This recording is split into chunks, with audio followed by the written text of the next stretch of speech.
Hoje é dia de finados, a data 2 de novembro é uma tradição da Igreja Católica e feriado nacional no Brasil.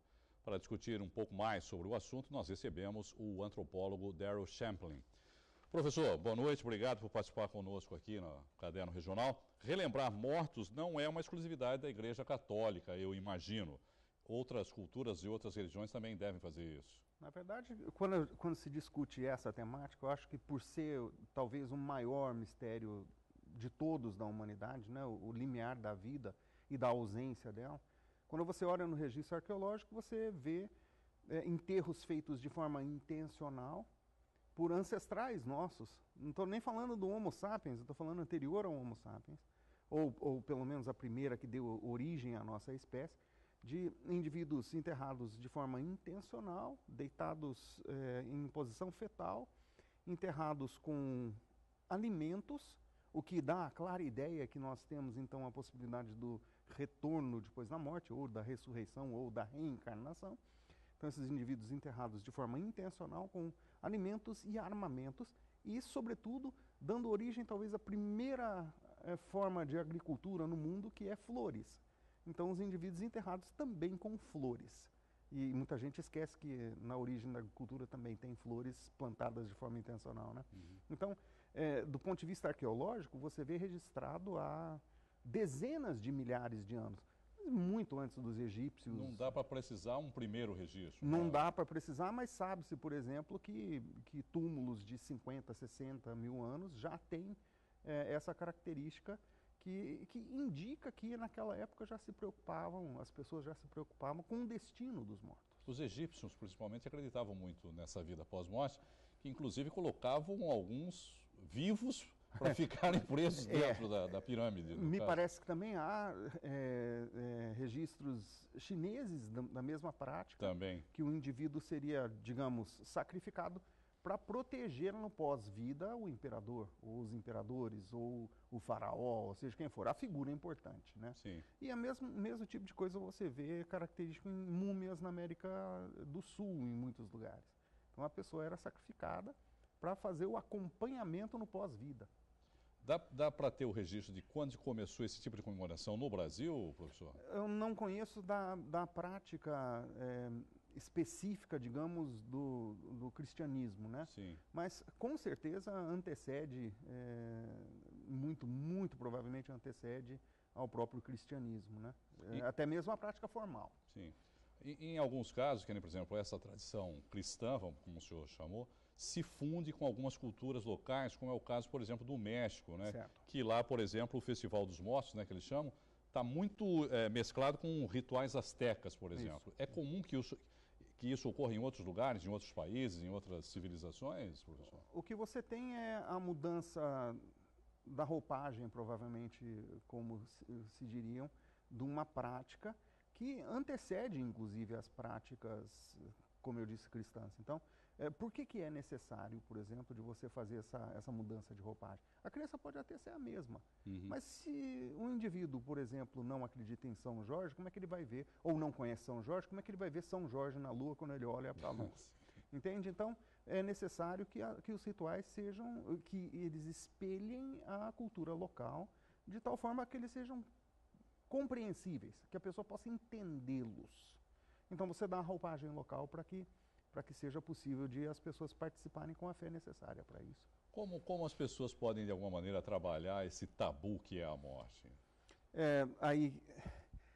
É uma questão de crença pessoal, de formação?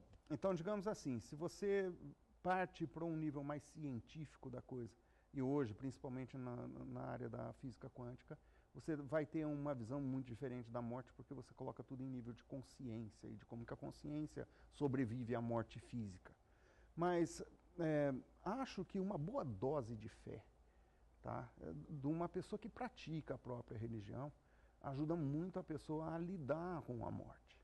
Quando você elimina da morte o grande mistério, ou pelo menos o grande medo, o grande pavor do indivíduo, que não existe nada depois, quando você passa a demonstrar, mesmo que seja pela linha cultural, religiosa, que é possível de você sobreviver à barreira da morte física, então a pessoa passa a ter uma visão mais tolerante com isso.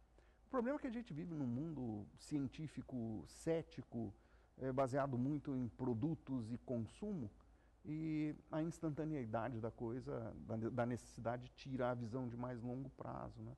Acho que é por isso que tem tanto tabu, inclusive. As pessoas não conseguem enxergar no além. No além do amanhã, que eu quero dizer, não é nem no além da morte. Como também, de alguma maneira, aproximar ciência e religião nesse caso, né? Acho que as pesquisas mais recentes estão demonstrando de uma maneira muito... Dá para conviver as duas coisas? Dá, não só dá, mas é necessário. E aquele cientista absolutamente cético que diz que nada disso existe é porque ele não conhece o corpo de literatura já desenvolvido, o campo da pesquisa já feita, e continua sendo cético por ignorância dos fatos. Não é que ele seja mal intencionado, de fato, é que ele desconhece as pesquisas feitas em milhares de universidades espalhadas pelo mundo afora, que vez após vez mostram como que pessoas que morreram e retornaram tiveram uma experiência absolutamente reveladora de o que é esse processo, né? A morte, até alguns anos, eu diria, sempre representou um momento de tristeza, Sim. Né? Para as famílias, para as pessoas, é um ente querido que está nos deixando. Mas, ao mesmo tempo, eu vejo que hoje já não é tão assim, né? Houve uma mudança de comportamento em relação a como as pessoas recebem, né, a morte. Porque eu me lembro quando eu era menino, por exemplo, da morte de um parente, um avô meu, que você ficava lá velando o corpo, tinha aquela coisa do luto, né? Era todo um ritual assim de muita tristeza. E de muito tempo. E de tempo. Durava um ano. A esposa, né, no caso, né, do falecido, também se resguardava, né? Tinha um período de resguardo, de luto em relação a isso. Não existe mais hoje, não é, Darryl? O que eu acho que também está acontecendo nesse sentido é que você tem uma redução do impacto e da influência da própria religião na sociedade. Cada vez mais distante as pessoas ficaram, porque de repente você tem evidência para tudo. Para tudo. Você pode achar no Google tudo. Sim. Então, você ficar dizendo que você vai, por exemplo, e eu não estou atribuindo juízo de valor a isso, claro. Mas você ficar dizendo, por exemplo, que você vai torrar no inferno pro resto da sua existência porque você deixou de fazer isso ou porque você fez aquilo, não cola mais com a maioria das pessoas. E quem trabalha com pesquisa na área da consciência também não aceita mais esse tipo de coisa pré-determinista, né?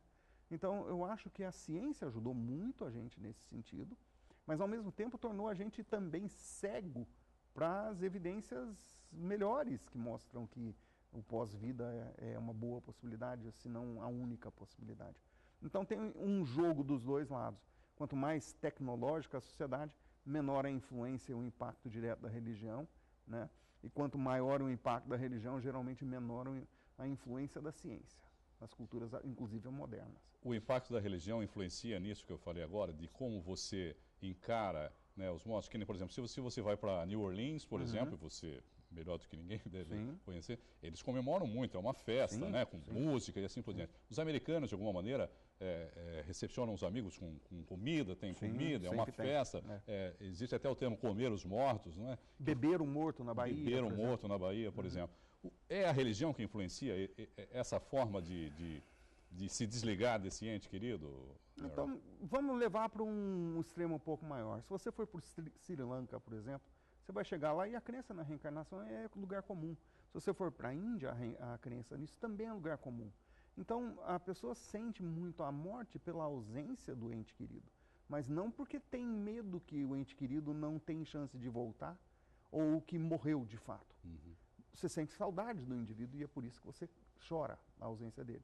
Mas você não tem o pavor que outras culturas trazem, não é? Então, pelo mundo afora, temos culturas que são muito mais tolerantes com o assunto do que outras culturas são. E definitivamente a raiz da tolerância ou da intolerância deriva da religião. Não tem muita separação disso, né? Bom, a data sucede o dia 1º de novembro, que é o dia de Todos os Santos. Tem alguma relação, o fato ou não, Darryl? Não, eu tenho certeza que tem. E que o dia de Todos os Santos vem depois do Dia das Bruxas. Também. Tudo bem? Então, são festas, é uma festa pagã, seguida pela festa provavelmente do arrependimento, que é o Dia de Todos os Santos, e daí depois você comemora os mortos, porque os mortos, em última instância, se tornam santos. Já que você tocou no assunto, só para a gente tentar esclarecer o termo pagão é mal utilizado às vezes, né? Que nem festa pagã, fica-se com uma impressão de que é uma coisa ateia ou alguma coisa assim, e não é na verdade. Não é na verdade. A celebração pagã era da natureza em relação ao sol. E também, não só, é tem as celebrações pagãs, elas são tidas como pagãs porque não eram cristãs.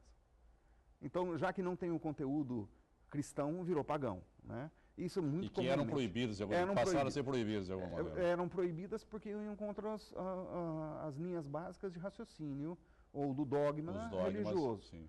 Tá? Mas, então, pagão, na verdade, eu falando do cristianismo, mas de qualquer religião, é pagão quando não é parte do sistema básico daquela cultura.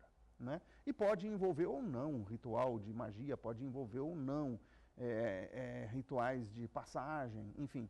Aquela cultura é pagã porque ela se separa da cultura tradicional ou daquela que é imposta pelas autoridades no poder naquele momento. Professor Daryl Chamberlain, muito obrigado, viu, pela entrevista e obrigado por participar conosco mais uma vez aqui no Sempre um prazer. A edição de hoje fica por aqui. Você continua bem informado acessando o Santa Portal. Eu volto amanhã. Tchau.